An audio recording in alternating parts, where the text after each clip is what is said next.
అరుణాచల క్షేత్ర వైభవంలో గొప్పతనం ఏమిటంటే దాని ఉత్తర గోపురాన్ని కట్టించేటువంటిది ఒక ఆడావిడ.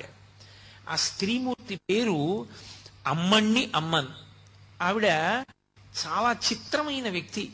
ఆవిడ పరమశివుని యొక్క అనుగ్రహం చేత ఆవిడికి గొప్ప యోగశక్తులు కలిగాయి. ఆవిడికి గోపురం కట్టించాలని కోరిక. ఆవిడ ప్రతి ఇంటి ముందుకి వెళ్ళి గోపురం కట్టడానికి చందా అడిగేది. డబ్బులు లేవంటారేమోనని ఆవిడ ఇంటి ముందు నిలబడి ఆ ఇంట్లో ఇనప్పెట్టె ఎక్కడుందో, ఇనప్పెట్టెలో ఎక్కడ డబ్బు పెట్టారో ఆ డబ్బు ఎంత ఉందో చెప్పేది.